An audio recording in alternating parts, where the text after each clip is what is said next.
por aceitar o nosso convite. É o primeiro evento que eu faço em Santos, aqui na Associação Comercial de Santos. A gente acabou de se associar aqui, então, para mim, é o primeiro de muitos. Vamos realizar isso muitas vezes. Se vocês gostarem desse conteúdo, entendam que ele pode ser levado para onde vocês acharem conveniente. A minha missão é difundir esse troço aqui, tá? Então, esse é o primeiro movimento para que a gente possa fazer isso aqui. Esses slides depois eu passo para vocês, tá certo? Então, pode fotografar, mas eu vou depois passar esses slides para quem estiver presente, tá?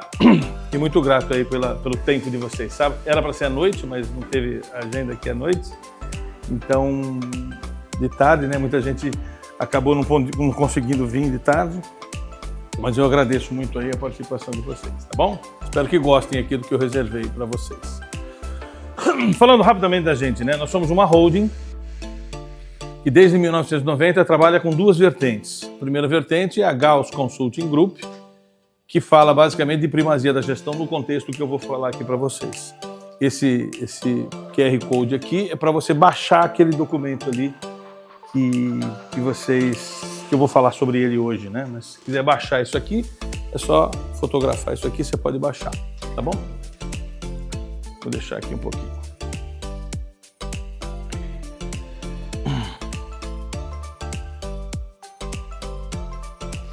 Tem gente se inscrevendo agora, você acredita? O pessoal me falou assim, ó, termina as inscrições às 2 horas. Eu falei assim, eu conheço o povo. Deixei até às 6 e o pessoal se inscreveu às 2h30. Mas vamos lá. E nós aprendemos muito cedo, pessoal, que para fazer o que eu vou falar aqui, exige um modelo mental muito diferente, certo? E aí, a gente descobriu isso mais ou menos em 95, aí a gente foi estudar comportamento humano, aí eu conheci a Márcia, me casei com a Márcia e tivemos o desafio de implementar essas coisas em conjunto. E aí nós abrimos a Olho de Tigre, que é a parte comportamental de tudo isso que eu vou falar aqui. Então a gente entendeu que a gente precisa mudar mentes para fazer isso aqui funcionar. E essa mudança de modelo mental passa por uma outra proposta de valor, então tivemos que abrir outra empresa para fazer isso, tá? Então, a Olho de Tigre é a nossa empresa que é especialista em ciências do comportamento, tá? Aqui são os livros que de alguma forma eu já publiquei, falando sobre comportamento humano e gestão. E aqui um pouquinho do contexto, né? Texto sem contexto vira pretexto. Olha aqui, ó. Os 7 problemas mais comuns das empresas do século XXI. Falta de engajamento dos colaboradores e insatisfação. Os caras não se engajam nas causas organizacionais. O trabalho entregue tem cada vez menos satisfatoriedade. E a qualidade não é ruim, não é boa para essas entregas. O clima na empresa é ruim e a hierarquia, basicamente a hierarquia da qual nós somos inimigos, vocês vão ver, traz toxicidade ao ambiente. Empresas não sabem onde quer ou onde quer chegar ou como quer chegar. Falta de transparência nas decisões da alta hierarquia, inflexibilidade hierárquica e da alta liderança e gestão do conhecimento é negligenciada pelas lideranças. Uma pesquisa que a gente acabou pesquisando nas empresas que conduzem mudanças. Opa, fala Zé, tudo bem? Fique à vontade. Fique à vontade, senta aí. Tem aqui, fique à vontade. A expectativa de uma empresa, nessa publicação, nos SP500, diminuiu de 67 anos para 1920 para 15 anos hoje. Quer dizer, uma empresa hoje, quando é aberta, tem 15 anos de expectativa de vida, quando era 67 em 1920. Nos próximos 10 anos, e nós fizemos essa pesquisa de 2017, mais ou menos, 50% da força de trabalho dos Estados Unidos corre o risco de ser substituída pela automação. Já está acontecendo, certo? Dinheiro não é o principal motivador do bem-estar e do estar bem no trabalho. É a cultura que a empresa carrega. Embora um bom salário ainda seja importante, as pessoas têm valorizado mais um bom ambiente de trabalho e a oportunidade de crescer nas empresas, diz o CEO da Love Mondays. 55% dos empregos serão extintos até 2050. 85% das pessoas estão desengajadas. 85% dos empregos que estarão disponíveis em 2040 ainda sequer foram inventados. 72% das pessoas estão insatisfeitas com o trabalho e com as ambiências. 93 mil trabalhadores foram afastados em 2017 por problemas psicológicos, depressão, ansiedade, estresse e síndrome do pânico. 143 mil. E cada vez mais perto da gente tem esse cara, né? Cada vez mais a gente percebe que parentes da gente têm se afastado por problemas dessa natureza.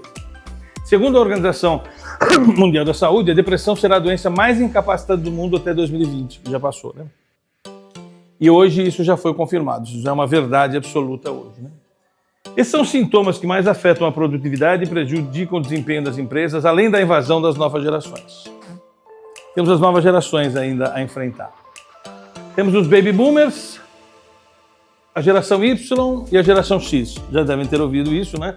Esses são algumas dos períodos que... Há uma controvérsia desses períodos aí, mas basicamente são esses períodos aqui. Algumas estatísticas que a Live University, a universidade onde eu leciono, pesquisou. 75% das empresas têm conflito entre gerações. 70% não conduzem ações para melhorar esse conflito. 42% dessas empresas acreditam que o maior desafio é integrar gerações antigas com as novas gerações. 39% planejam iniciativas para melhorar em relação às novas gerações, mas não sabem exatamente o que fazer. 28% já têm novos tipos de governança que estimulam as relações entre as novas gerações. E ainda nós temos as duas novas gerações, né? A geração Z e a geração Alpha. A geração Z, que nasceu de 97 a 2010, tem dificuldade em se adaptar a ambientes com hierarquias tradicionais e estilos de liderança antigos. E a gente pode constatar isso entre os filhos da gente, né? Essa pesquisa aqui, Gen Alpha is Ready to Work, na Austrália, destaca que os primeiros membros da Alpha, né, vão ingressar no mercado esse ano aqui. Né? Estava prestando serviço para Zafari, um grande conglomerado de hipermercados na região sul, e eles estão começando a receber esses atores, estão começando a pedir emprego lá. Daqui a muito pouco tempo eles serão os nossos líderes, né? E isso vai fazer uma transformação retumbante do jeito da gente gerenciar pessoas. Esses caras, a geração Alpha, que nasceu entre 2010 e 2025, tem 15 anos de idade, já está procurando emprego, devem demandar ambientes altamente inclusivos e emocionalmente seguros, o que gerar uma nova estrutura de governança, alternativas à hierarquia clássica de comando e controle, que estimule uma melhor convivência entre as partes.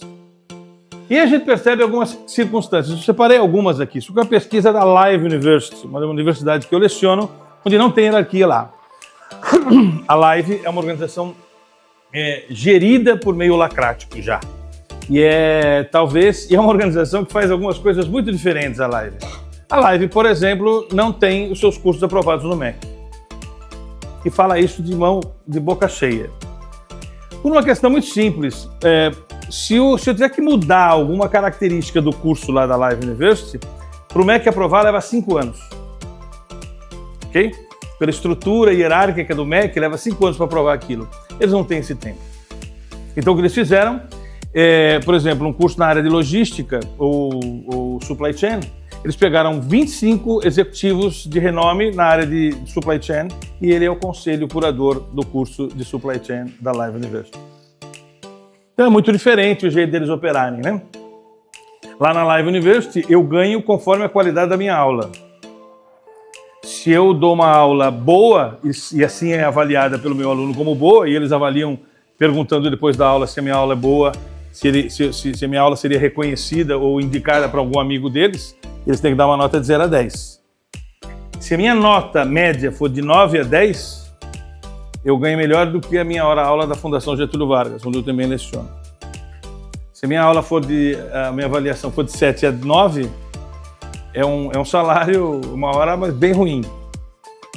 E se for menor que 7, eu não dou mais aula lá. Daquela disciplina, daquela aula, você não é designado para a disciplina, você é designado para a aula. Então aqui tem algumas diferenças, né, que eu coloquei. A postura profissional de uma geração de Y para frente é muito diferente das gerações X ou Baby Boomer. Eu estava numa plateia de mais ou menos 100 pessoas e eu comecei a perguntar: quem aqui é Baby Boomer? Aí levanta uma meia dúzia de gato pingado. Quem aqui é geração Y, X, Z, né? E eu tinha na mesma sala 5 gerações. Na mesma sala, inclusive os alfa. Tinham estagiários ali, os aprendizes de Senai estavam ali também. E são representantes, quer dizer, talvez seja a primeira oportunidade que tenhamos 5 gerações distintas trabalhando na mesma empresa. Isso, com certeza, não dá para se administrar uma empresa gerida do mesmo jeito. Nós temos grandes desafios a colocar. Na posição na empresa, né? A geração Y são impulsivos, enfrentam sem medo posições de poder. Eu, na minha época, para falar com o presidente, eu tinha pânico. Né? Não sei se vocês também tinham, eu tinha uma absoluta aversão, eu não conseguia falar com uma pessoa de um nível hierárquico, né? Muito, se passava na minha frente, a gente se escondia. Hoje esses caras falam, não tem nem, não é aí com quem é o presidente, cagando para nós, para quem é o cara, né? A geração Z tem pouca tolerância à hierarquia. Esse aqui não tá ligando, esse aqui não quer mesmo, não tá afim disso, quer trabalhar muito em home office, né? A geração alfa deverão rejeitar estruturas fixas. O foco na liderança, aqui são multitarefas, aqui são abertos ao diálogo, esse negócio de dar uma ordem não funciona muito mais. Ah, você tem que fazer isso. Que isso? Não é assim em casa. Como é que você vai aqui me dar uma ordem? Não é bem assim que funciona. A gente era gerido pela ordem, né? Dava uma ordem, a gente obedece, né? Geração alfa, liderar com sensibilidade emocional, uso intensivo de tecnologia, foco em experiências personalizadas e complexas. O foco no trabalho, atraídos por desafios da geração Y, envolve-se quando se identificam com a causa da organização. Antigamente a gente buscava um emprego, agora eles querem ter uma conexão com aquele trampo, né? E a geração alfa deve priorizar tarefas heurísticas e não mais algorítmicas, porque se nós fazemos um trabalho algorítmico, seremos substituídos pela inteligência artificial. Eu lembro que uma pessoa, um convidado do LEAD veio aqui e a pessoa se apresentou assim para nós. Eu trabalho numa empresa com 86 colaboradores, 16 dos quais são seres humanos, 70 são agentes artificiais. E ele fala que são 86, ele não fala que são 16. Quer dizer, é maluco, né? Como nós estamos tendo cada vez mais agentes artificiais executando tarefas que não são mais. Nós temos uma instituição chamada Algor, que estuda a governança corporativa e forma auditores de IA. E a Algor, nós estamos pesquisando, tem um presidente de uma empresa que só admite novos colaboradores se comprovarem que aquela função não seria executável por uma IA. Quer dizer, tem que contratar alguém em substituição a alguém? Não vamos contratar. Vamos ver se a IA faria. Se a IA fizer, a IA fará. Se a IA não for capaz de fazer, aí sim nós vamos repor aquela função. Olha que maluco, né? Tecnologia, esses caras aqui nasceram, a inteligência artificial está na veia deles, né? Aliás, tem 25 anos de idade e a gente vai num lugar que tem aquele telefone de discar, não sabe o que fazer, né? Mas é verdade, são coisas muito diferentes para essa geração. Então, na verdade, concordam com isso aqui? Temos um conflito, então, a resolver? Então, esse é o principal motivo pelo qual nós vamos falar o que falaremos. Fique à vontade. Olá, tudo bem? Fique à vontade. Então, resumindo as circunstâncias, as novas gerações impõem a nossa a gestão, um desafio que nunca enfrentamos na vida. Nunca tivemos um problema como esse. Tem uma outra questão importante, que é o seguinte: cada vez mais a hierarquia clássica justifica tragédias ambientais. Eu não sei se vocês se lembram do caso de Brumadinho. O caso de Brumadinho é um caso pitoresco dessa circunstância, né? Ali nós tivemos um acidente ecológico absolutamente devastador da região e todos os elementos técnicos já tinham visto nas suas auditorias que ali havia um risco da barragem não suportar. Tudo certo, diagnóstico de risco feito, assinado o laudo de interrupção da barragem, só que a barragem não foi interrompida. E por que não foi? Por causa da hierarquia. O presidente daquela organização ganha 32 vezes o valor daquele cara que deu o laudo. Não há como esse cara ter autoridade de verdade diante de tamanha disparidade de poder. Ok? A responsabilidade técnica é muito distante do poder de execução. Ok? E isso fez com que aconteceu aquilo. Foi a hierarquia o culpado daquele fundamento, daquela tragédia. Isso é estudado em diversas universidades do mundo. O culpado de Brumadinho foi a hierarquia. Foi a presença de um instrumento de gestão que não valoriza a tecnicidade, valoriza o poder. E o poder mais bem remunerado. Ok? Então aqui, ó, nós temos alguns modelos mentais, né? Um grande perigo em tempos de turbulência não é a turbulência em si, mas agir com a lógica do século passado. E todos aqui presentes, acho que com exceção da minha filha apenas, ainda ela nasceu em 2000, né? Mas 2001, né? Já nesse século. Mas quem aqui nasceu nesse século? Ninguém. Ó, merda!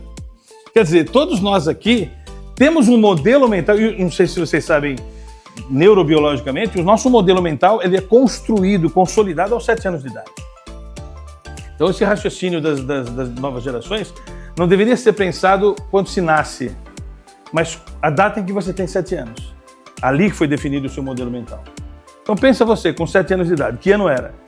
O modelo mental que você tem até hoje é daquele momento lá. Isso faz com que seja muito difícil a gente entender um mundo sem hierarquia. É muito difícil. A religião é hierárquica, a igreja é hierárquica, o exército é hierárquico, tudo é hierárquico. Então, esse modelo exige uma nova lógica. Nós temos que mudar o jeito de pensar. E mudar o jeito de pensar não é um assunto só técnico, é um assunto neurobiológico. Por isso que eu fui estudar medicina. Talvez eu seja um dos poucos profissionais que de verdade se especializou em gestão, fiz 2 mestrados em gestão e tive que fazer medicina. Fiz uma pós-graduação em medicina do comportamento, que não era nem permitido que eu fizesse no segmento, porque não é um curso para profissionais da área da administração, eles não me deixaram fazer o curso, me senti na Idade Média. Uma coisa é eu fazer um curso e tomar pau, era isso que eles imaginavam, mas não poder estudar, não me deixaram estudar. Eu tive que fazer uma massagem muito grande para poder ter o direito de me formar em medicina do comportamento, para estudar isso aqui. Ok? Então, na verdade, isso explicita um inimigo. Qual é o nosso inimigo? O nosso inimigo é a hierarquia clássica focada em comando e controle. Essa hierarquia clássica precisa ser substituída ainda por uma hierarquia, mas ela não pode ser a que nós nos acostumamos a ver. Essa hierarquia que a gente substitui, que a gente quer adotar como substituta, é uma hierarquia que não está focada em comando e controle, cujo fundamento alicerçador é o poder, mas numa estrutura de percepção e resposta de uma coisa que a gente bota embaixo do tapete nas organizações, que são aquilo que a gente chama de tensões corporativas. A gente esconde as tensões, não quer viver as tensões e quer matar as tensões com autoridade. A autoridade não mata as tensões, elas escondem. Ok? E nós temos que tratar essas tensões. Essa estrutura que a gente vai propor aqui são desenhadas não mais por meio de um antiquado organograma. No organograma clássico, a gente tem que desenhar numa parede, porque a gente tem que representar quem está acima e quem está abaixo de alguém.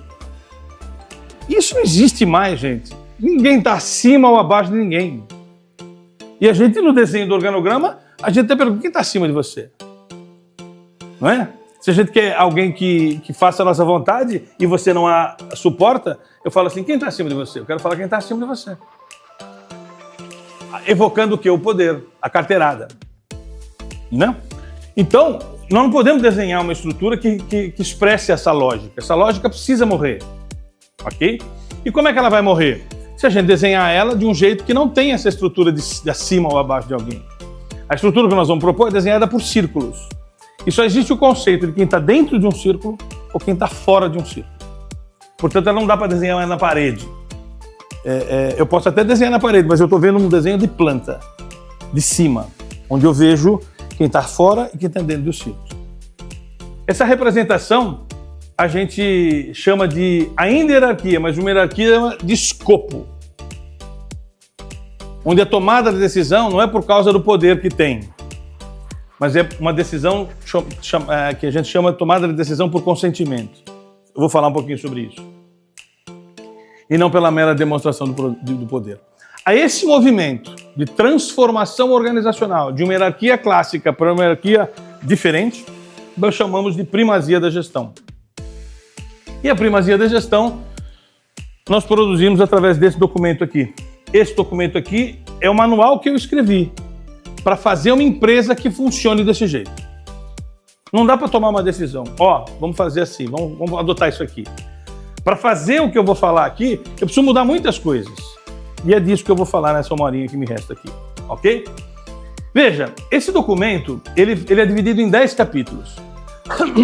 E esses 10 capítulos foram construídos por essas duas, pela Gauss e pela Olivetti. Nós falamos, para ter uma organização gerida por uma forma diferente, não basta tomar a decisão. Eu preciso ter instrumentos para isso. Eu preciso ter uma gestão orientada por processo. Nós escrevemos um livro, é o meu primeiro livro, né? Gestão, mapeamento e gestão por processo. É o primeiro livro escrito em português depois da Bíblia de gestão por processo, chamado BPM Sibok, que é o par do BPM, do livro de gestão de projetos, escrito pelo PMI. Né? Nós temos que ter uma estrutura totalmente orientada por indicadores. Quem é que pune hoje na empresa? É o chefe, não é? Quem é que tem que punir na organização do século XXI? É a métrica. É o sistema de mensuração de performance. É um número que tem que falar se você serve ou se você não serve. Não é alguém. Ok? Eu sirvo para aquela organização onde eu leciono, se minha nota for boa, sim. Mesmo que eu não me dê bem com o meu coordenador, que até não existe nessa universidade. Toda universidade, se eu vou dar aula na Universidade de São Judas Tadeu ou na FGV, tem um coordenador que me comanda. Na live não tem. Tem um número. Se a sua aula é boa, você fica. Se a sua aula não é boa, você vaza. E não é um cara que decide se eu vazo, é um algoritmo que não me designa mais para dar aula. Ok?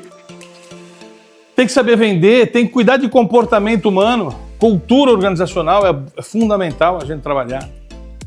Tem que criar uma sistemática, compromisso com as partes interessadas, uma teoria chamada teoria dos stakeholders, não sei se já ouviram falar sobre isso.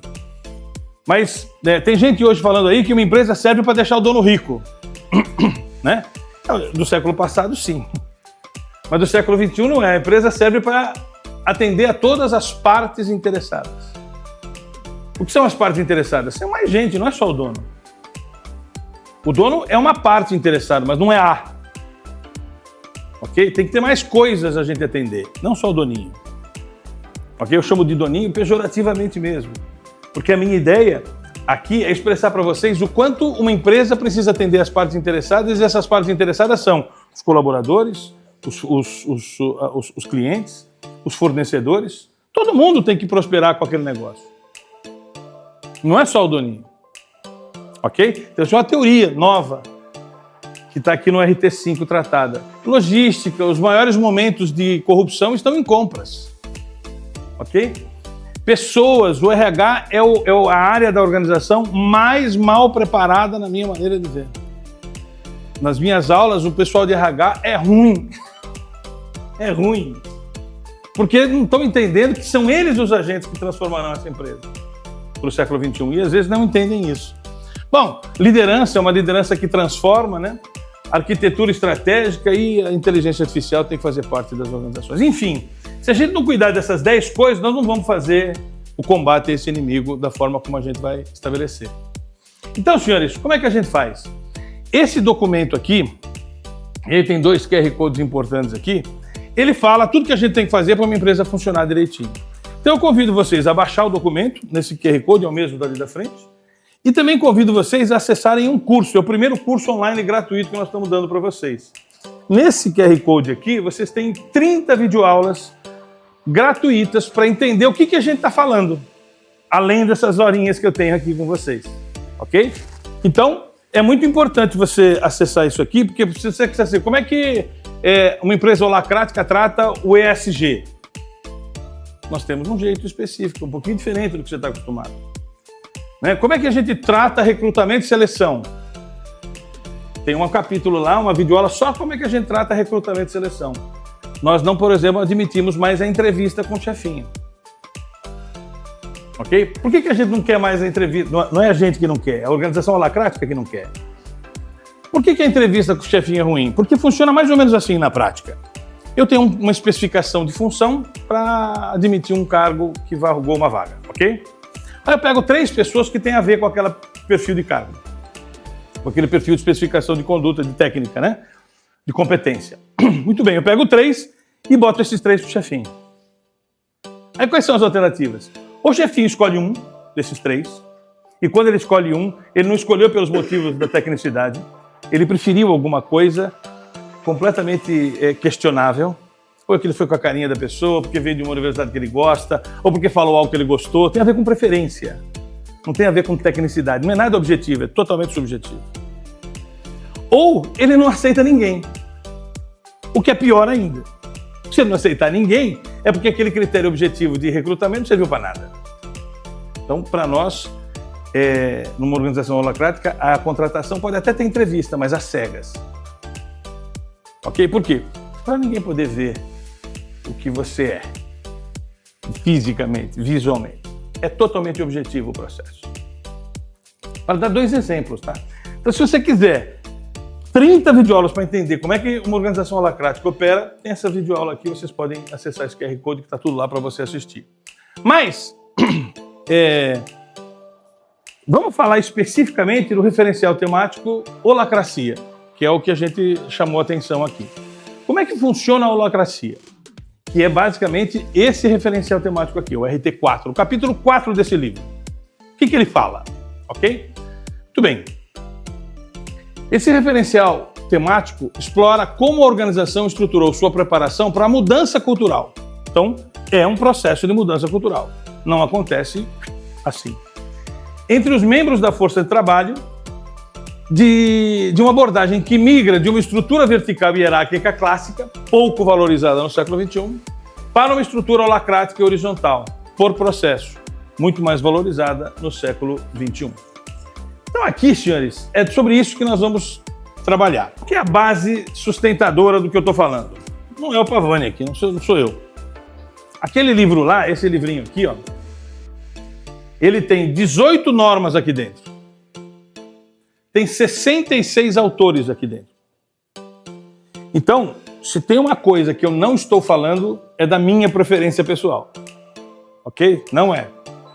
Especificamente no capítulo de holacracia, a base acadêmica são esses livros aqui, dos quais vocês têm que ler todos, se quiserem se aprofundar isso de maneira contundente. No final, vocês vão poder escolher um curso de holacracia que nós temos, que vocês aqui vão ganhar 3 dos 8 cursos, dos 7 cursos que nós temos lá à disposição. Vai ter um QR Code aqui lá no final do slide, você vai poder escolher 3 cursos e fazer eles. É curso online gratuito, um deles é o de holacracia. Espero que vocês escolham esse, né? Porque aí vão entender muito mais profundamente o que eu vou falar aqui. Não dá para mim falar em 1 hora, o que a gente tem lá é 9 horas para falar. Ok? Mas esses livros estão todos tratados nesse curso que vocês vão poder escolher, tá bom? E eu posso dizer para vocês, esse livro aqui é o mais fora da casinha possível. É a origem principal dele, tá? Pode tirar foto aí. Arthur Koestler, O Fantasma da Máquina. Isso também tem um outro nome, também chamado de sociocracia. Eu não gosto desse nome, porque a sociocracia, embora fale tem muita convergência do que eu vou falar, quem fala sobre ele são pessoas que, de alguma forma, nos cursos de sociocracia que tem, ativam-se por drogas alucinógenas. Ok? Vai fazer um curso de sociocracia? Vai, então tem droga lá envolvida para fazer o curso. Tá? Então tem um certo viés aí, eu não gostaria de entrar nessa moda. Mas holacracia não, esse termo não tem esse viés. Então, o que a gente vai fazer? Holacracia imita a formiga. Não sei se vocês já estudaram a formiga ou já leram alguma coisa sobre formiga. Depois eu posso, por WhatsApp, mandar para vocês o livro sobre formiga. E eu posso dizer para vocês que é o bicho mais interessante para se estudar. Há biólogos que dedicaram a vida inteira a estudar a formiga. Por que a formiga é especial? Porque é o único bicho que não tem hierarquia. formiga não enxerga, não escuta, e tudo que ela faz é formidável de ver. Observem um formigueiro por dentro, é uma arquitetura absolutamente formidável, e não há ninguém dando ordem para nada ali. Todo mundo sabe o que tem que fazer. Fascinante. Então foi estudando as formigas que foi criado a holacracia. Certo? Pra você ter uma ideia, isso aqui, ó. Isso aqui é um tipo de formiga que cria pontes que tem uma estrutura e uma resistência maior que uma corda. Ok? Você não consegue soltar isso aqui. Tem figuras que você vai imaginar, de longe você pensa que é uma corda, mas você vai ver de perto são formigas que se organizaram para fazer pontes que transpassam pesos absurdos. Então a formiga é o bicho diferentex, tá?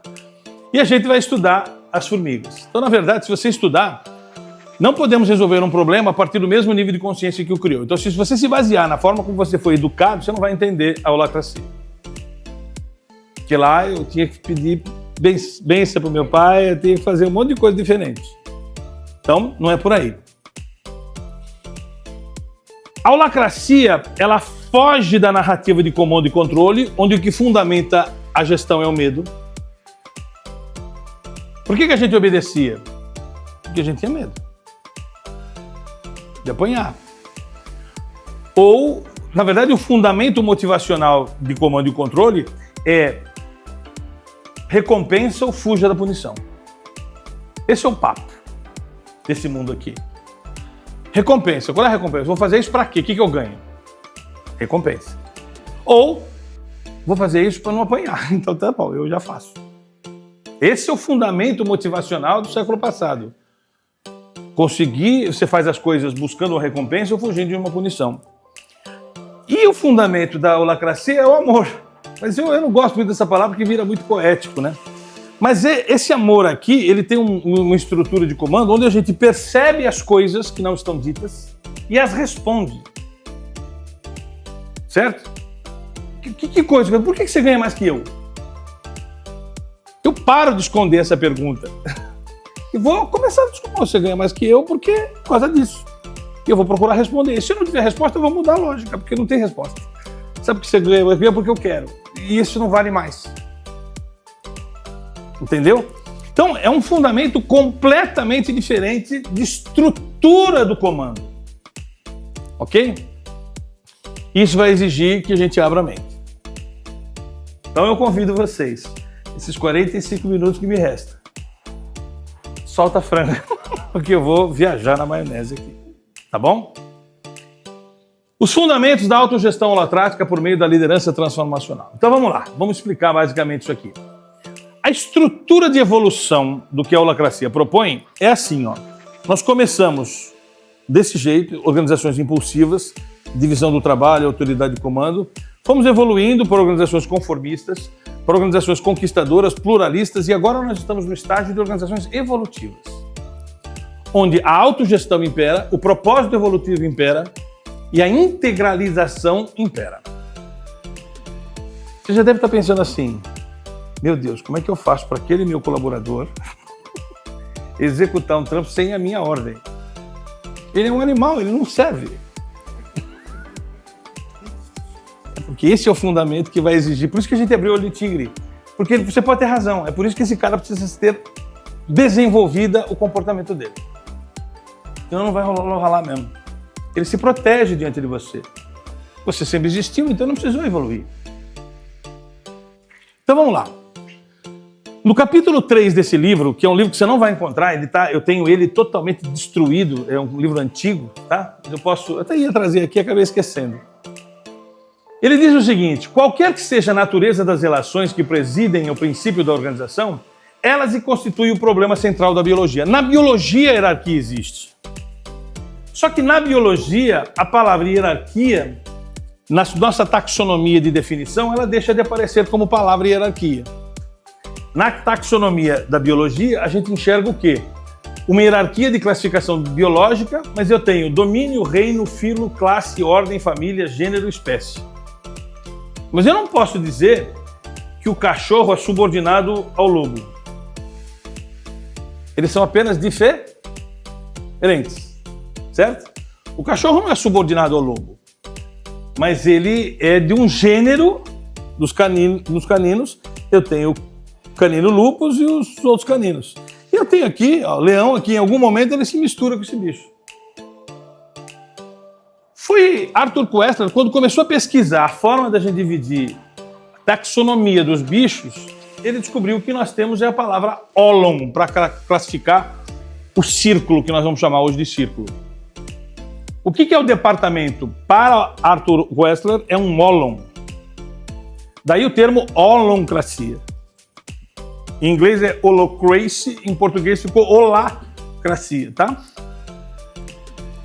Então o ólon é o quê? O desafio está em considerar os critérios para estabelecer um ólon. Numa sociedade complexa, que deseja funcionar efetivamente com suas hierarquias de muitos níveis, é fundamental, e aí é o ponto que eu quero chamar a atenção, que cada ólon seja um departamento administrativo, um governo local ou ainda um corpo de bombeiros. Ele está chamando de ólon, uma estrutura organizacional, ok? Ólon é o nome disso. Tenha que atuar como unidade autônoma, completa em si mesmo, sem divisão do trabalho, sem delegação de poderes, de acordo com regras, instruções e regulamentos. Eu vou acabar com o poder. Eu vou estabelecer uma regra. Certo? Quem é o chefe? É a regra. Ok? Quem estabelece a regra, você perguntaria? Alguém que manda, certo? Não, ainda não. É o próprio refém da regra. Eu vou criar uma regra e me submeterei a ela. Certo? Sem precisar consultar a autoridade. Eu não preciso perguntar o que você acha. Eu vou... Qual é a regra? Qual é a regra lá da universidade que eu leciono?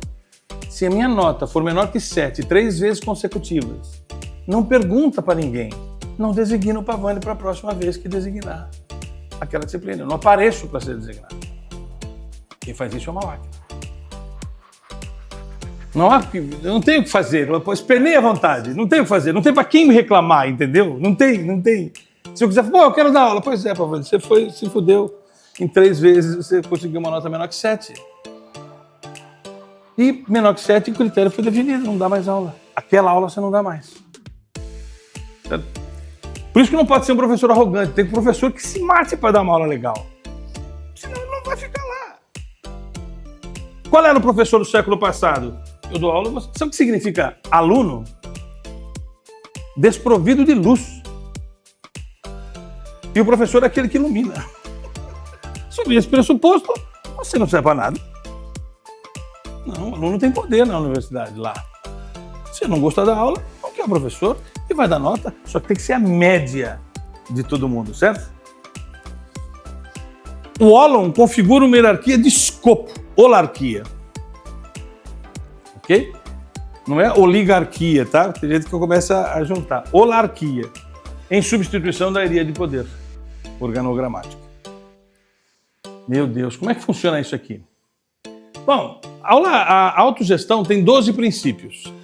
No curso você vai saber quais são esses 12 princípios com cuidado, tá? Mas esses 12 princípios precisam ser implementados no cérebro das pessoas. E aí, o caminho, a transição é a seguinte. Como é que a gente faz isso? Nas organizações que partiram para essa experiência e tiveram êxito, eles começaram assim. Organização manda quem pode, obedece quem tem juízo, não é assim? Ou alguns falam que manda quem pode, obedece quem tem amor aos dentes, né? Começa essas brincadeirinhas. O primeiro capítulo dessa migração holacrática é a gente transferir a gestão vertical para uma gestão horizontal. O que é isso? Os processos organizacionais, eles transversalizam a empresa. Sempre transversalizaram, eles são transversais. É o conceito que a gente chama de processo ponta a ponta. Não há nada que você possa fazer na empresa que você não envolve 2 áreas, 2 departamentos para fazer. Não é? Eu pergunto uma coisa para você e falo assim, não é para mim que tem que falar com o outro. Por quê? Porque as coisas são transversais. Tem coisa que você resolve, tem coisa que precisa de outros membros para resolver. Outras verticais. Certo? Quando a gente faz uma transição para gestão orientada a processo, que é o que o meu livro fala, eu quero parar de fazer com que o comando seja assim, para que o comando seja por processo e não por gestor. Então eu empodero um cara aqui que cuida de toda essa transversalidade. Esse é um outro gestor. Já é um cara diferente. Esse livro aqui, e a Gauss trabalha para fazer isso aqui. E já fizemos em muitas organizações. Agora, não acabou o processo. Porque ainda esse cara responde para esse. Ok? Quando a gente abandona esse desenho, porque isso é um organograma híbrido, que tem a gestão funcional clássica com a gestão transversal. Então, eu tenho o que a gente chama de tombamento da gestão. O que é o tombamento da gestão? Eu preciso transferir o poder da cá para cá, mas ainda tem poder. Certo? Esse é um desenho pós essa estrutura. Que sair daqui para cá direto é um negócio meio punk de fazer. Ok?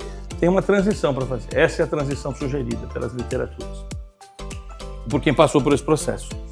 Depois que eu aprendi a gerir por processo, eu tenho uma modelagem mental mais fácil de entender isso aqui. Ok? E aqui não tem o processo ainda existe, mas ele transversaliza entre os círculos. Fica mais fácil de desenhar, não tem poder que atrapalhe ele. Ok? Aqui eu tenho um poderoso que ainda enche o saco, às vezes fica reclamando. Ok? O que é autogestão holacrática? É uma nova lógica, é uma forma de diminuir o papel do chefe, é a distribuição de poder e a orientação por processo. Eu distribuo o poder. Então, numa organização holacrática, não vai ter alguns líderes, vai ter muitos líderes. Eu diria mais, eu diria que todos serão líderes do seu escopo, do seu pedaço. Eu não vou perguntar quem é o teu chefe. Sou eu. A resposta seria, sou eu, meu chefe sou eu. Nesse escopo aqui, sou eu que mando, querido. Quem está acima de você? Não tem esse conceito. Nem sei responder. Ok? Então veja. Clareza sobre o que eu posso e o que eu não posso fazer. Feedback de rápido para fazer ajustes e escuto mais do que falo. O pressuposto da nossa criação. Nós temos 2 orelhas e uma boca para mais dizer, ouvir do que para dizer. O que não é autogestão, muita gente acha que é algumas coisas. Não é uma gestão somente horizontal. Se a gente fez uma gestão por processo, nós não chegamos à holacracia ainda. O lugar onde todos tomam decisões juntos. Não é porque aí vira baderna. Essa é a grande crítica da holacracia, quem nunca ouviu falar sobre isso. Diz que é assim, então vai virar baderna isso aqui. Não é, não há baderna. Muito pelo contrário, não há baderna.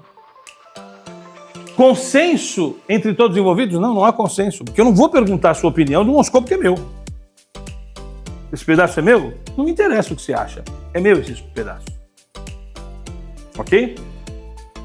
Ninguém vai decidir tudo sozinho, ao meu respeito no trabalho, e a ausência de uma estrutura e é livre de conflito. Não é livre de conflito, vai ter conflito ainda. Mas tem um jeito de resolvê-lo chamado tomada de decisão por consentimento. Eu vou falar isso rapidamente para vocês. Tá ficando claro ou não? Você fala que tá me indicando. Como é que faz essa porra? Né? Vamos lá. Ó, olha que legal esses slides aqui, ó. A autogestão não é para todos, é para quem decide integrar-se ao século XXI. Então, se você não está... Se você ainda está brigando com as tendências, você vai sofrer aqui. Tem que abrir e falar, não, eu vou bicar esse negócio, vou experimentar esse troço. No mínimo é o que a gente pede. Experimenta e vê o que acontece. Primeiro fica pior, para depois se melhorar. Dificuldade em se adaptar no início. É claro, você nunca fez isso na vida. Toma decisão, fica mais ágil. Sistema ágil. Já ouviu falar? Sistema agile. É uma nova linguagem, um novo comportamento, uma nova visão de mundo e uma nova roupagem. Mas vamos lá. Ganhos com a autogestão holacrática. Tem muitos ganhos, mas eu vou mostrar isso em algumas empresas daqui a pouquinho. Aqui já são as empresas. Essas são as empresas que a gente já sabe que opera holacraticamente, conscientemente assim. Pode ser que a associação comercial seja assim também. Eu até sinto que é, em muitos momentos aqui. Se eu precisar fazer isso aqui, a Milena, eu falei só com a Milena, não falei com mais ninguém aqui. Por quê? Porque não interessa para o presidente quem vai estar fazendo essa palestra aqui. E quais são as circunstâncias. Tem uma regra para usar isso aqui e está sendo usada a regra e acabou. Faz sentido? É a Milena que viabilizou isso aqui acontecer. E ponto, foi ela que fez. E tem que ser assim. Então, esse princípio está funcionando aqui. E eles não sabem que são holacráticos nesse sentido. Então tem muita empresa que é holacrática e não sabe. Tá? Então aqui, ó, por exemplo, Sociocracy for All é um software que já está sendo publicado. Você pode comprar esse software para desenhar a sua empresa sobre esse sistema aqui. Ok? Eu me coloco aqui, nós somos uma empresa gerida holacraticamente. Cada projeto, igual Circo du Soleil, é holacrático, totalmente holacrático. Cada espetáculo é dono de todas as circunstâncias dele. E tem autonomia total o espetáculo. Tanto que você falar qual é o escritório do Circo du Soleil, é lá no Canadá. Certo? Mas eles são um escritório para treinar novos. O foco deles é treinar novos artistas. Ponto. A gestão do espetáculo é do espetáculo. É do círculo do espetáculo. Ok? Então, essa aqui talvez seja mais conhecida no mundo. A Zappos é totalmente gerida holacraticamente. E vocês se lembram da Virando a Própria Mesa? Eu fiz uma publicação no meu Instagram do cara que escreveu aquele livro, Virando a Própria Mesa. Vê no meu Instagram qual é o nome daquele presidente lá. Ele, na época que estava todo mundo criticando o trabalho dele, ele fez com que os seus funcionários decidissem os seus salários. Tem o nome dele. Eu vou lembrar o nome dele aqui, eu não coloquei aqui. Então, essas são algumas empresas que de alguma forma já fazem isso, né? Ricardo Semler. Quem falou? Ricardo Semler. O Ricardo Semler escreveu um livro chamado Maverick. Adquira um livro do Maverick e ele é estudado em todas as universidades do planeta hoje. Ele é case. Porque ele foi o primeiro cara a fazer isso no Brasil. Exatamente o que nós estamos falando aqui foi o que o Ricardo Semler fez no Brasil. Escreveu um livro chamado Virando a Própria Mesa e depois um livro que explica detalhes. E eu tive a oportunidade de entrevistar um dos executivos da empresa, da Senco, a empresa dele. E o dos executivos contou uma história que aconteceu com ele, que falou o seguinte: ele foi convidado para trabalhar numa empresa e ganhar muito mais do que ele ganhava. Ele chegou no Ricardo Semler e falou o seguinte: olha, cara, acabou a minha jornada aqui, eu estou indo num lugar, estão me pagando muito mais lá. Não tem como negar. Aí o Ricardo falou assim: pô, cara, por que você vai embora? Fica aqui. Quanto você está ganhando lá? Ele falou o valor que ia ganhar, falou assim: eu também te pago isso aqui. É mesmo? Sim, mas vamos pôr com algumas condições. Se a gente faturar isso, se você me ajudar a fazer tudo isso, eu te pago isso. Porque se você está indo naquela empresa achando que você vai ganhar isso sem ter que dar o resultado que ele está, não esquece, querido, você vai ser demitido daqui a pouco. Vamos construir isso aqui que eu te pago isso aí. Ele não foi embora. Ele ficou lá. Eu tenho essa entrevista, se depois vocês quiserem ver. Então, na verdade, tudo começa com uma tensão. Tensões positivas a gente festeja, e tensões negativas. Tensão é a diferença de onde eu estou para onde eu quero chegar. Todo mundo tem uma tensão na empresa, concorda? Eu estou no vermelho, eu quero chegar no verde. É uma tensão. Como é que eu faço? Qual é a regra que eu tenho que adotar para isso? Se a gente entender a regra, é uma questão de aceitar a regra. Ok? Então, toda empresa dinamizada holacraticamente precisa fazer um documento chamado Constituição. Então eu pergunto, qual é a Constituição da sua empresa? A resposta que você vai me dar é que eu não tenho. Nós temos um organograma. O que é organograma? É por não ter uma Constituição que eu preciso do organograma. Porque quando acontece alguma coisa, o que eu vou falar? Vou falar com o chefe. Ele decide. Então, olha a lógica. Deixa eu chegar aqui já. Vou mostrar um desenho aqui que ele é muito importante para a gente. Ó. Vou mostrar aqui um desenho importante. Quer ver? Aqui. Ó. Perguntas e respostas frequentes de uma organização tradicional. Quem define as prioridades? Quem cuida do propósito? Você deve estar fazendo essa pergunta aí. Quem faz isso? Quem define os papéis? Quem define os papéis do departamento? Quem valida? Quem altera? Quem seleciona? Quem seleciona os líderes? Uma série de perguntas que hoje a resposta é o gestor. Tudo é ele que faz, certo? Por que é o gestor? Porque eu não sei a regra. Eu não tenho a Constituição. Eu não tenho todos os padrões de execução. Quem define se eu vou ser promovido na minha universidade ou não? É o coordenador da minha aula. É ele que decide. Por quê? Se ele gostar de mim, ele melhora o meu valor aula. Se ele não gostar de mim, ele não melhora o valor aula. Eu estou subordinado a um cidadão que, se não for com a minha cara, eu não evoluo. Se for com a minha cara, eu evoluo. Aí fala assim, não, então vamos criar um critério para que o gestor... Bom, se eu crio um critério de verdade, eu não preciso do gestor. Então veja, concorda que a resposta é só o gestor? Agora eu pergunto, em uma organização autogerida com holacracia, quem define as prioridades? Cada papel ou cada líder operacional? E aí tem todas as respostas. Ó, tem uns terminhos novos. O que é energizador? Energizador é o cara que ocupa um papel. Não tem mais o termo cargo nem função. Sumiu esses dois conceitos. Eu tenho um papel a cumprir. E quem ocupa aquele papel, ele energiza o papel, é o termo utilizado. Eu sou energizador de um papel. Eu posso energizar dois papéis. Então esse termo energizador é novo. Se eu quiser energizar um papel de crescimento, eu energizo. Se eu quiser energizar um papel de educação, eu também energizo. Eu posso pegar os dois bonés. Na holacracia pode. Na hierarquia não pode. Vem mal isso. Porque como é que você pode fazer duas funções? Não dá. Dá. Aqui dá. Ok? Aqui pode. Quem altera os contornos do círculo? Então, olha, gente, tem toda uma regra que não é o gestor. Eu vou olhar uma regra. E essa regra decide o que fazer. Qual que é o risco? A gente vê um impasse e não tem regra. Por isso que a holacracia é muito dinâmica. Então vamos criar uma regra, porque nunca aconteceu isso. Então vou criar uma regra. Portanto, a Constituição, antigamente, o dono do Brian Robson, ele publicava a Constituição holacrática. Ele parou de publicar porque toda vez que ele vê uma imperfeição, ele acrescenta um detalhezinho. Então ele aprendeu. A Constituição de uma organização dinamizada pela holacracia é muito flexível. Se acontece uma coisa que nunca aconteceu, vamos criar uma regra para não deixar o gestor ter que decidir a cada circunstância. Ok? E esse é um debate que vai envolver os atores ali do processo. A palavra é um processo acordado, círculo, facilitador eleito, círculo.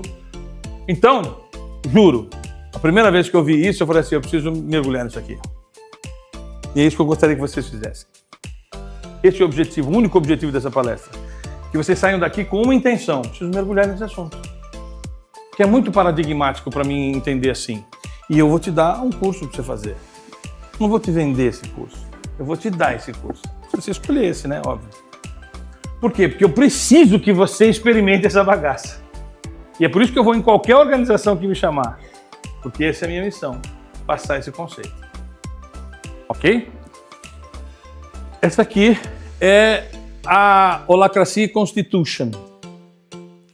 Essa holacracia, essa Constituição, ela fala de 5 meta-acordos, tá? Eu vou falar desses 5 meta-acordos para vocês aqui. E é óbvio, bastante superficialmente, tá?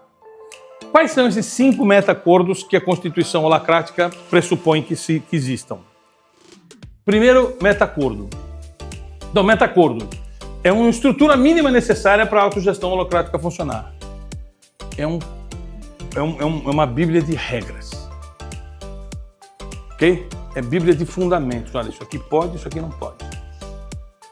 Por exemplo, vamos imaginar que eu seja o dono desse andar. O papel, dono de gerir o andar. Tem o elevador, né? Quem cuida do elevador? Tem que ter um dono do elevador. Senão o elevador fica sem dono. E se o elevador fica sem dono, morre de inanição. Ok? E se tiver dois donos, o que acontece com o elevador? Morre também. Tem que ter um dono. Tudo tem dono. Todo artefato tem dono na gestão holacrática, tá? Então vamos ver aqui, ó. Meta-acordo número 1. Para alcançar o propósito da organização, o trabalho é distribuído em círculos, papéis e acordos. Então o que é um círculo? Círculo é o jeito da gente desenhar o que hoje a gente representa por departamentos, certo? Então tem o circulão, que é a empresa, certo? Ou o maior ambiente possível. E aí eu tenho círculos menores, marketing, comunicação. Os nomes dos círculos, se você for começar a pesquisar, você vai ver que não é os nomes dos departamentos. Mas se eu quiser hoje pegar o seu organograma e desenhar por meio de círculos, dá. Eu pego as diretorias e boto o círculo grande. Esses departamentos boto dentro dos círculos e tudo bem. Só tem uma coisa que não vai caber aí. O líder. Não dá para desenhar o líder. Porque dentro do círculo só tem o quê? Ator. Não tem chefe. Só tem um cara que faz um trampo, que tem um papel. Ok? Então, essas bolinhas aqui, o que eles são? Papéis. E o que é um papel? O departamento, ele é fixo e pouco mutável. São pessoas fixas, contorno baseado na função, a serviço da função, reestruturação de difíceis e poderosas. Os círculos fazem os seus próprios acordos de papéis. É muito diferente o círculo de um departamento. Eu coloquei esse exemplo para depois vocês observarem as diferenças. Não é um departamento, é um círculo. Ok? O círculo tem dentro do círculo o quê? Papéis. E quem conduz, executa aquele papel é um energizador. Esses são os termos. Ok? Papel, círculo, papel e energizador. O nome que a gente dá à energização é ator. Um ator que energiza, tá? O cargo, cada pessoa tem apenas um cargo. Pessoas energizam vários papéis lá no papel. Pequeno, específico e focado. Tem um detalhe, tem um slide aqui, acho que eu tirei. Se eu vou ocupar um papel, tem a missão do papel. Tentando falar lá no BNI, qual é a missão do consultor, é aquela missão. Só que essa missão é muito pouco para representar tudo que você pode e o que você pode fazer. Tem que estar muito claro o seu papel. Não é um cargo, não é um nível, entendeu? Essa é a diferença que faz toda a diferença. Está relacionado ao talento daquele cara. Eu tenho talento para fazer isso? Se eu tenho, eu vou energizar aquele papel. Se não, eu não tenho. Não vou energizar o papel. E eu é que digo se eu tenho ou se não tenho. Eu que peço a oportunidade para energizar o papel. Ok? Tem propósito, responsabilidade, está a serviço do círculo, está a serviço da organização, não está a serviço do cargo, nem do chefe. Nunca, numa organização holacrática, eu vou fazer um trampo que é pessoal do diretor. Nunca, isso existe. Porque não é papel dele comprar o presente para a esposa do dono, do doninho lá, do diretorzinho. Não é papel dele. Não vai fazer. Não está nessa Constituição. Enfim. Tá claro o meta-acordo 1? Meta-acordo 1 existe o quê? Círculo, papel e energizador. Esse é o primeiro ponto. Não tem níveis hierárquicos, não tem cargo, não tem gerente, superior, não existe isso. Ok? Meta-acordo 2. O poder é distribuído e cada instância atua dentro do seu escopo. Então é uma hierarquia de escopo.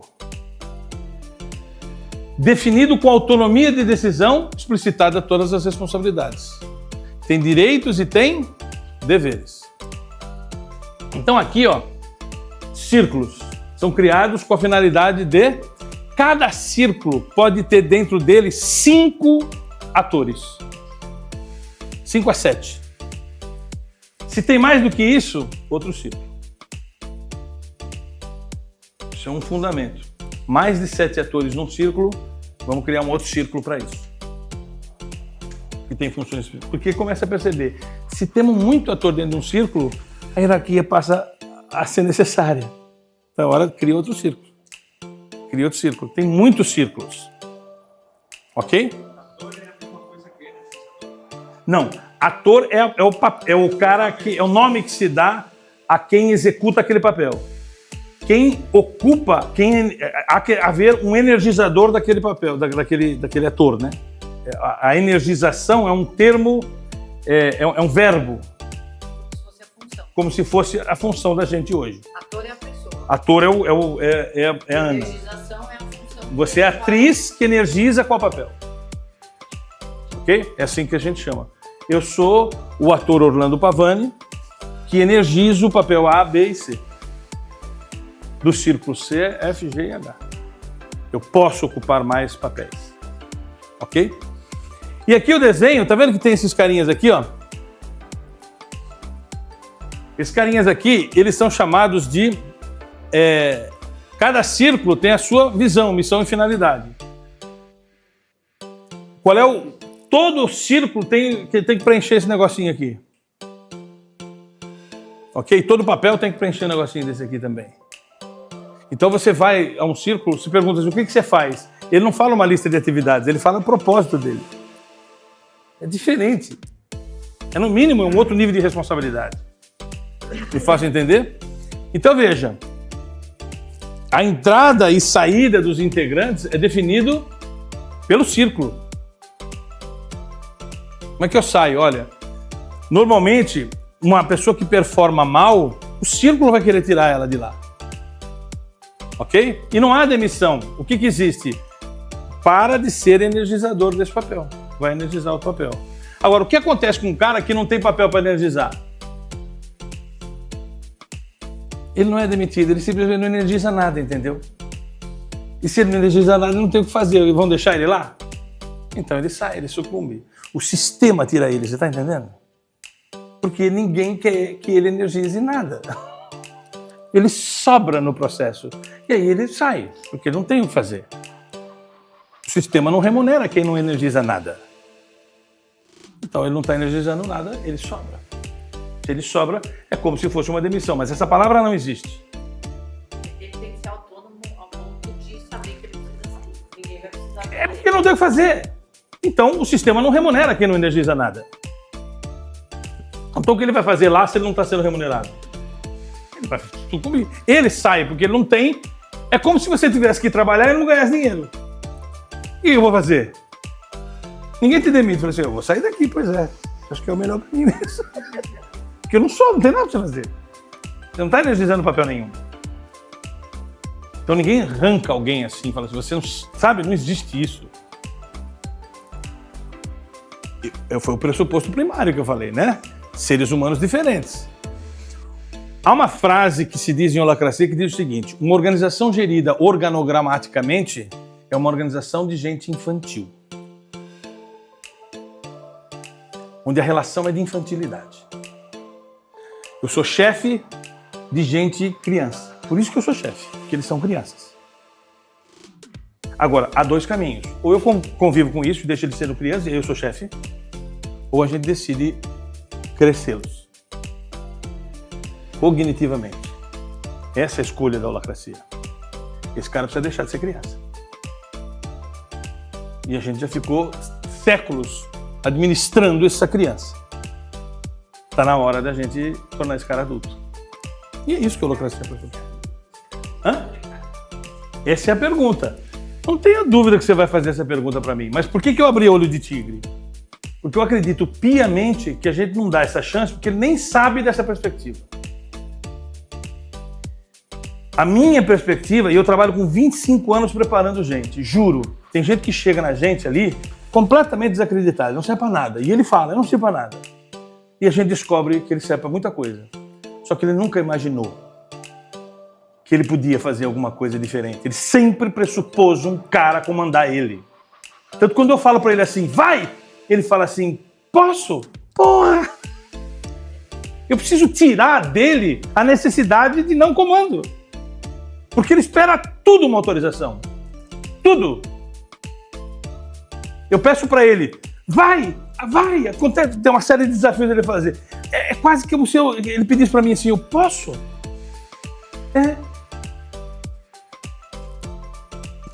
E aí ele fala assim, puxa, eu posso. Posso pedir a conta? Querida, a primeira vez que eu pedi a conta na minha vida, eu não sabia que podia. Eu trabalhava muito infeliz, trabalhava na Brasil, que eu era ferramenteiro. E eu queria pedir a conta e eu não sabia que podia, juro pela minha filha, eu não sabia. Quando eu descobri que podia, a primeira coisa que eu fui fazer foi lá pedir a conta. Eu fui pedir a conta e o chefe falou assim, não vou te dar a conta. Eu falei assim, meu Deus, mentira, não pode. Eu voltei decepcionado. Porque eu estou absolutamente enclausurado nesse mundo de que eu só posso fazer o que me deixam. Demorou para eu entender. Eu falei assim, não, mas você pode pedir a conta. Eu falei assim, ele falou que eu não posso. Eu acreditei. Mas isso também depende da cultura, né? Do país que você tá. Óbvio, cultura. Lembra que eu falei que isso é uma questão cultural? Falei no começo. Não dá pra gente fazer isso sem mudar a cultura. Ó aqui, ó. Organização de papéis. O estoquista, propósito, estoque limpo e organizado. Qualquer coisa que faça isso, ele vai conseguir fazer. Não precisa de autorização. Meu estoque está limpo e organizado. Receber os alimentos dos fornecedores. Todo papel tem um papelzinho desse. Porque é claro que aqui está simplista, né? Isso faz parte de um exercício que a gente faz no curso apenas. Mas eu tenho que saber para que eu sirvo. Ok? E o artefato dele, o layout do estoque. Se o artefato dele quer mudar o layout, muda. Muda o layout do estoque. Vocês não têm noção a sensação de poder que dá alguém mudar o layout do estoque que é dele. Ele vai se sentir dono daquilo e vai fazer daquilo o melhor estoque do mundo. Só que a gente não deixa. A gente mata esse cara para sempre. E ele não sabe que ele pode se expandir, mas ele fica ali. E aí a gente fala, você é infantil. Claro, eu fiz ele ser assim a vida inteira. Fui eu que fiz, foi o sistema que fez isso com ele. Não foi ele. Aqui, ó, metacordo 3, elo duplo. Tem um elo interno e um elo externo. É representado por esse desenho aqui, ó. Muita gente, depois que a gente explica isso, fala assim, achei o chefe. O chefe. Tanto que tem uma coisa assim, o elo interno e o elo externo não são chefes, Pavani, do círculo? É duro para você entender, mas não são. O elo interno e o elo externo, eles são... O elo interno é o representante dos interesses do círculo para com fora do círculo. Ele é o defensor do círculo. Como se fosse um sindicalista do círculo. Mas ele não é chefe. Ele é um papel que co-ocupa o papel de elo externo. Elo interno, desculpa. E o elo externo é o cara que traz as demandas do círculo externo para o círculo interno. Olha, nós temos que fazer uma coisa aqui. O pessoal está precisando disso. Eles são funções comunicacionais e não hierarquizadas. Mas todo círculo tem o elo interno e o elo externo. Como se fosse um capitão. Essa metáfora é muito utilizada. Porque joga, é o único que pode falar com o juiz, mas é um jogador. Não é o que ganha mais. É uma metáfora muito utilizada. Algumas vezes não funciona, tá? Porque ele não é um cara que tem liderança, ok? O elo externo não tem que ter liderança. Ele tem que representar os interesses do círculo. Entendeu? Tanto que é um cargo, olha eu me traindo aqui. Vem, né?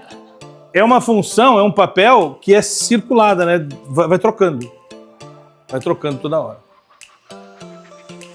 É o único cara que troca sistematicamente. Ok? Claro que daria. Ele já funciona em algum grau assim. Sim, em algumas coisas que você fala eu consigo até identificar. Ana, eu vou te fazer eu vou te dar uma resposta. Qualquer organização consegue fazer isso. Vai ter uma slide lá que vai dizer quando não dá. Quando eu tenho um doente lá dentro. Mas sempre... É isso aí. Sempre tem. Porque eu digo que na liderança, muito doninho é doente mental. Nós temos doenças, pessoas que precisam do poder para saber que ele existe. Quem precisa do poder não vai aguentar um negócio desse. Quem é dependente, é terapeuticamente dependente do poder, vai odiar isso aqui. Mas posso te fazer uma pergunta? Pode. Depois que faz um trabalho com essa pessoa, doente, porque é um trabalho que vai ter que fazer. Sem dúvida. É para isso que existe a minha outra empresa. Essa pessoa, ela consegue sentir satisfação depois do resultado? Ela vira o jogo da vida dela. Ela entende que ela não precisa mais dominar ninguém. Ela não precisa mais dar ordem para ninguém. Ela se livra de um peso, Ana. Mas até ela ter essa consciência... Muitas vezes ela vai sofrer. Muitas vezes ela nem vai querer. Não vai querer. Não vai querer. Teve um cara que fez o treinamento, não sei se a Márcia vai lembrar dele. Um cara que chegou lá, imagina o troglodita. Que todo chefe arquetipicamente isso é troglodita. O francês. Troglodita. E ele falou assim, ó. Ele falou assim pra nós, olha, o meu pessoal é uma bosta. Eles é que tem que fazer. Eu falei assim, puta que pariu. Minha vontade é falar assim, ele não é uma porra. Tu deve ser uma desgraça, né? Mas ele veio junto no treinamento. E no treinamento ele sacou que a cagada era dele. Uma das dinâmicas, lembra? E aí ele sacou que a cagada era dele. Bom, para resumir a história, esse cara sacou, viveu uma experiência espetacular, voltou para a empresa e decidiu voltar para o país dele, porque ele era o CEO da filial daqui do Brasil. Voltou para a França, reconstituiu uma relação de uma má relação, separação que teve, e nunca mais precisou fazer como ele fazia aqui. Ele era um câncer para a companhia. Resolveu-se. E liberou essas pessoas a operarem. Quando você for na minha casa, você vai ver um painel que me deram de um cara que viveu essa experiência aí e viu tudo mudar por uma coisa parecida com isso. Ele fez um painel para mim, ele pegou um flipchart meu, que eu escrevi um negócio parecido com isso aqui, ele enquadrou esse flipchart, que é o símbolo da mudança daquela empresa, e disse, a minha vida mudou por causa desse flipchart. Claro que não foi o flipchart, mas o flipchart encadeou uma decisão pessoal dele. Muito legal esse slide. Cada círculo, então, tem os papéis, certo? Os papéis operacionais, quem fazem, e tem o facilitador das reuniões, o secretário, o elo interno e o elo externo. São papéis que são ocupados em todo o círculo. Não dá para explicar detalhes disso aqui para vocês, já estou acabando. Então, o elo externo, tensões de fora para dentro, prioridades, atribuições de pessoas, e o elo interno, tensões de dentro para fora, reporta a saúde do círculo. Qual externo é o chefe? Todo mundo pergunta. Não, por quê? Ele não contrata ou demite ninguém. Uma das características do chat é essa, né? Eu contrato. Eu vou fazer entrevista. Por que não faz entrevista? Não microgerencia. Se fizer, o elo interno pode pedir a sua saída. Se comportou como chefe, o sistema tira. Ok? O elo externo não delega artefatos e não define responsabilidades. Isso está no papel, foi definido pelo sistema. O elo externo não tem domínio sobre o tempo das pessoas. Outro negócio louco. Por que você tem que entrar às 8 e sair às 5? Por quê? Se eu fizer meu trabalho, com o advento do trabalho remoto, caguei pro horário. Desde que o meu entregável aconteça. Esse é o fundamento já é o fundamento da organização horizontal. Qual é o seu deliverable? Você tem que ter o seu deliverable. Aliás, uma das características do papel é estar claro o deliverable dele, o meu entregável. Qual é o meu? O que eu entrego para a pessoa, para as outras? Esse deliverable tem que estar muito claro na definição do papel. Enfim, metacordo 4. As tensões não são escondidas e são resolvidas, são trazidas. Aqui, as reuniões de círculo acontecem o tempo todo.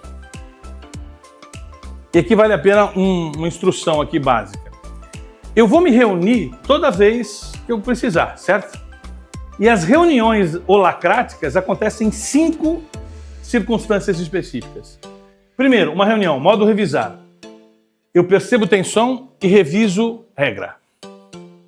Eu faço uma revisão, olha, tem uma regra aqui que não está legal. Vamos revisar a regra?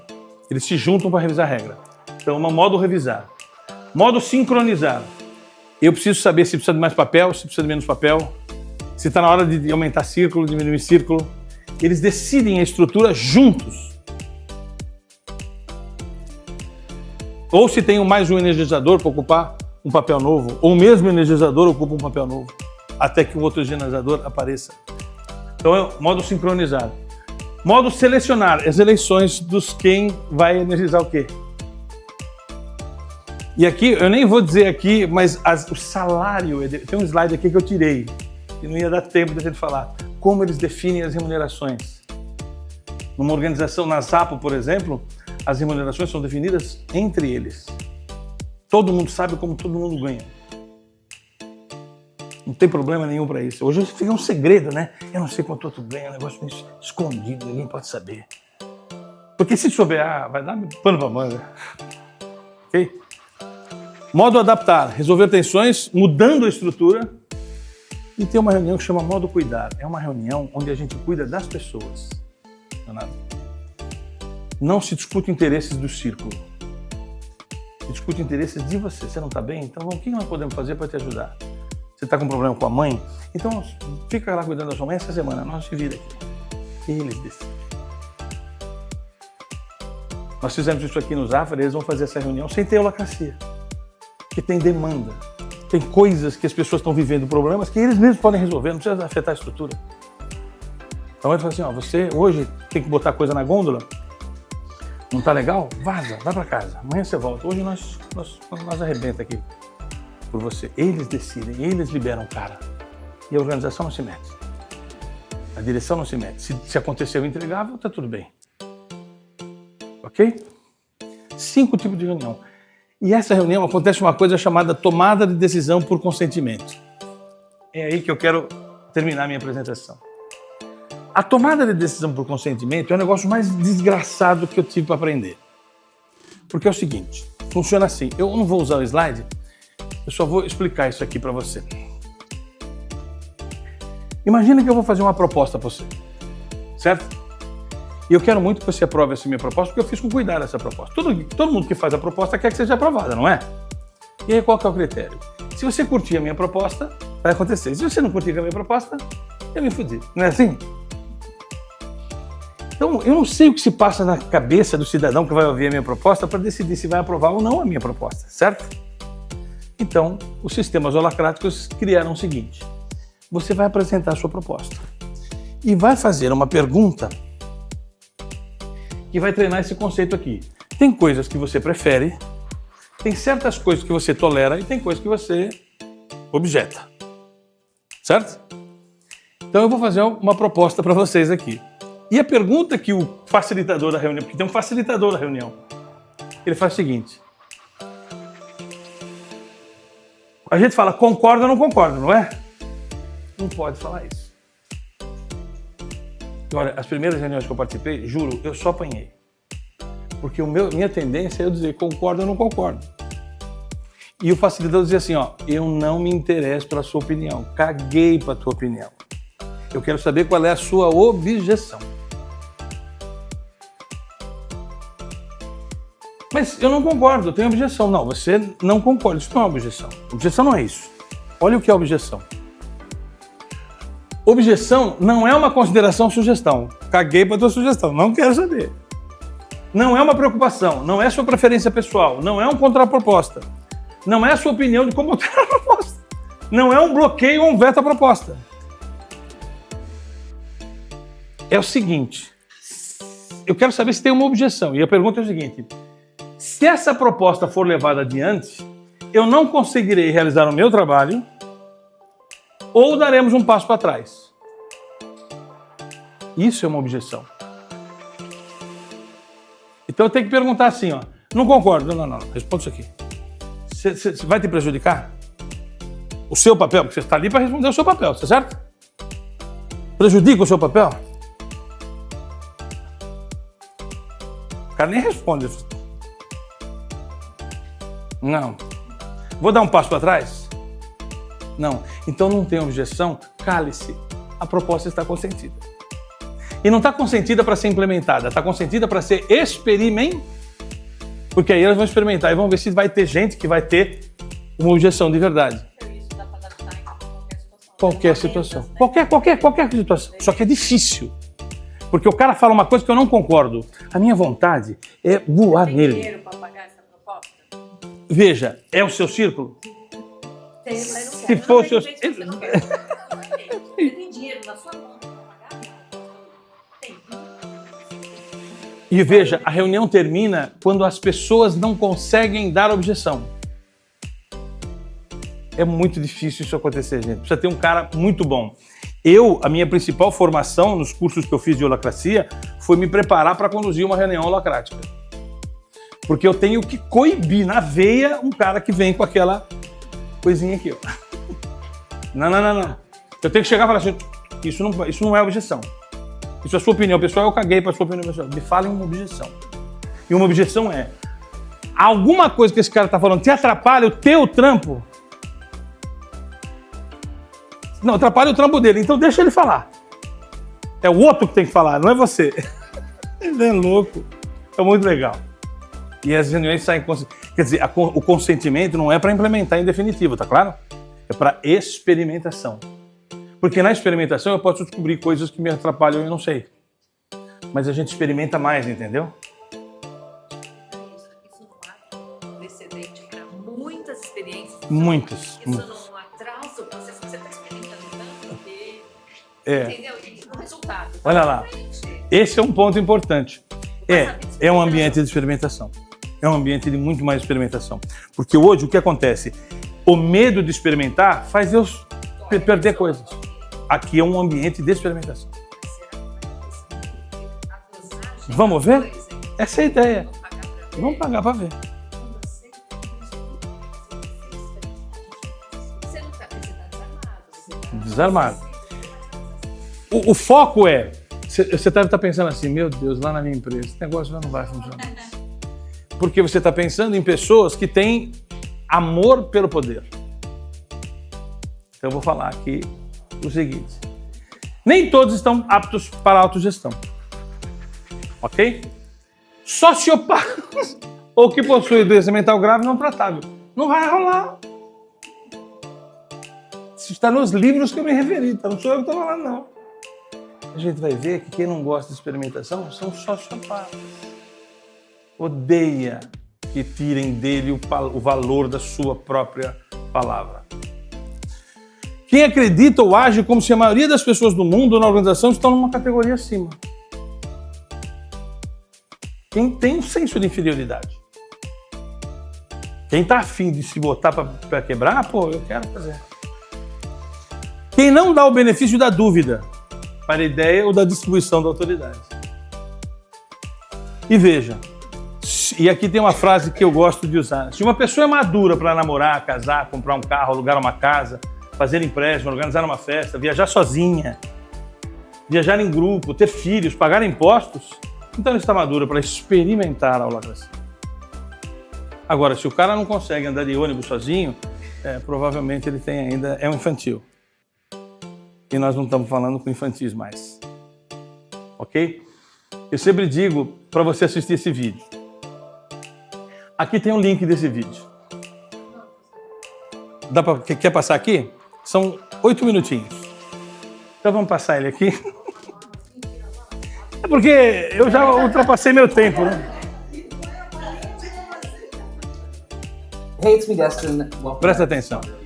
You've heard people say it's just like riding a bike, meaning it's really easy and you can't forget how to do it, right? Não precisa entender, tá? Você só vai ver e você vai entender. It happened on the streets of Amsterdam, and I got really scared, honestly. I can't ride a bike like you can. Ele vai andar de bicicleta, Well, I'll certo? show you the video of what happened. I need to tell you the backstory. Like many 6-year-olds with a MacGyver mullet. O filho dele sabe andar de bicicleta, ele também. I had learned a life skill and I was really proud of it. Everything changed though when my friend Barney called me 25 years Só que ele vai fazer uma mudança na bicicleta. They like to play jokes on the engineers. He had a challenge for me. He had built a special bicycle and he wanted me to try to ride it. It only changed one thing. When you turn the handlebar to the left, the wheel goes to the right. When you turn it to the right, Ao the wheel contrário. goes to the left. I thought this would be easy, so I hopped on the bike ready to demonstrate how quickly I could conquer this. And here he is, ladies and gentlemen, Mr. Justin Salmon. First attempt riding the bicycle.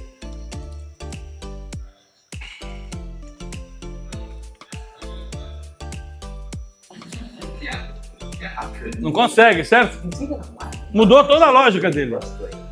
In this moment, I had a really huge revelation. My thinking was in a rut. This bike vai ver que legal o was vídeo. true to me.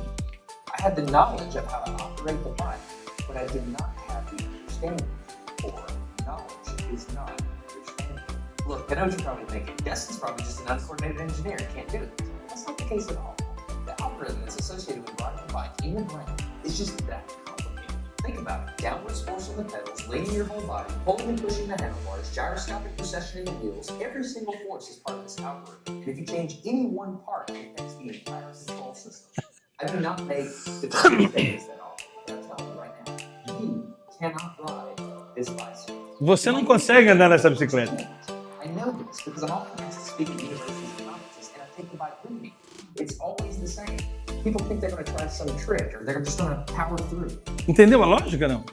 Ele fez uma bicicleta diferente de andar. Para eu virar para a direita, na verdade ele tem que virar para a esquerda, porque senão, né, o guidão funciona de maneira invertida. É holacracia. É invertido tudo que você pensa.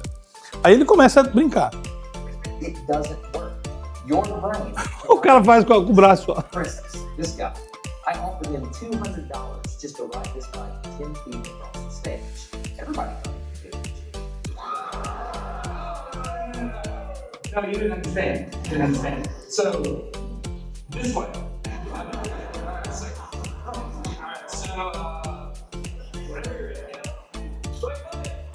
No, you didn't keep your feet on the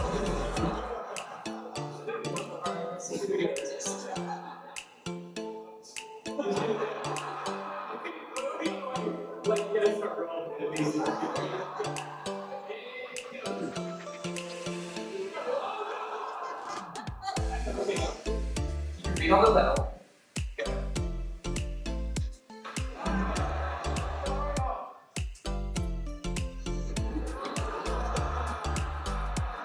keep your feet on the level.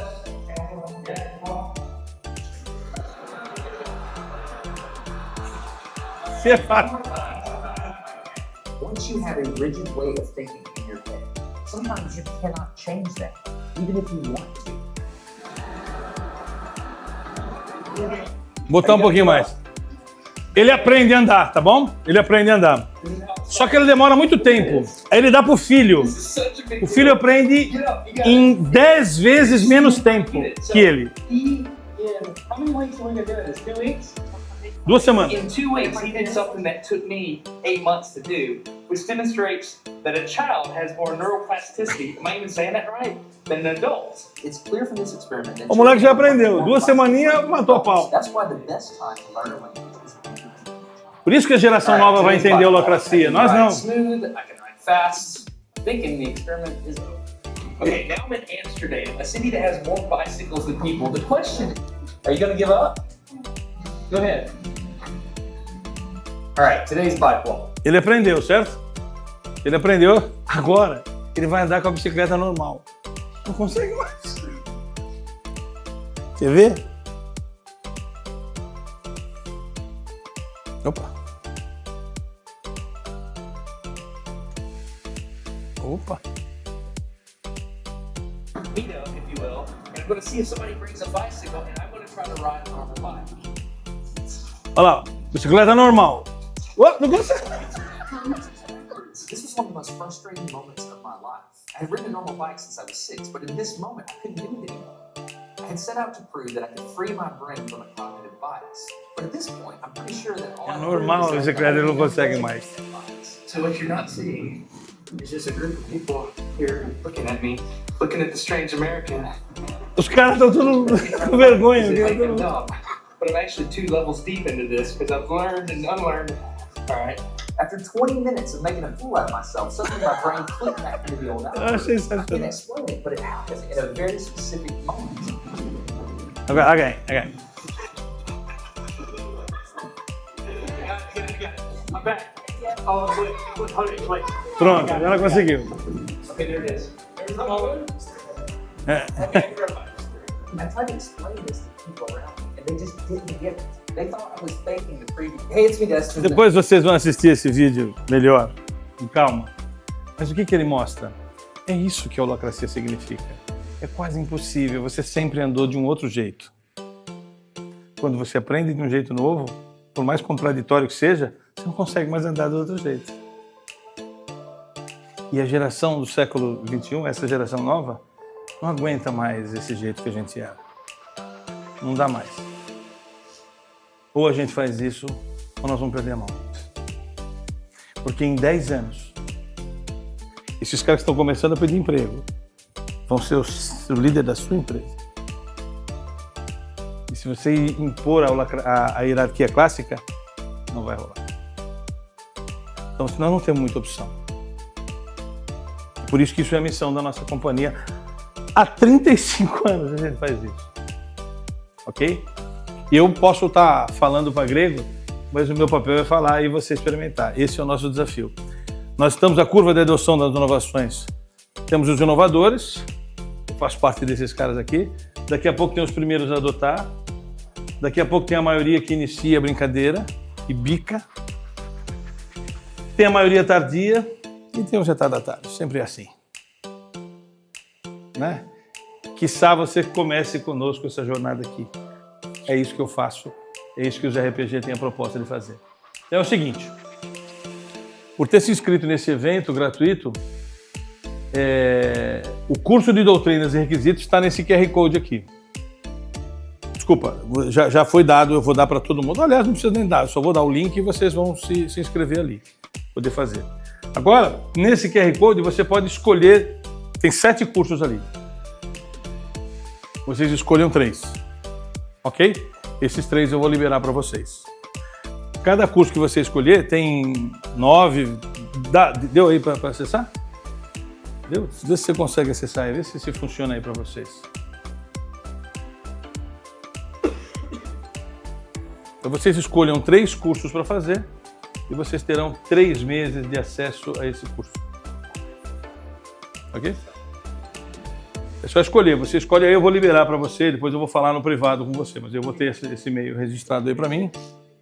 Você escolhe 3, tá? Os outros, se você quiser, aí você fala com a gente, aí é um produto da gente, né? Mas esse é o presente que eu resolvi dar para quem viesse aqui, tá bom? Aqui, os 2 cursos que a gente acha que vocês devem escolher, ok?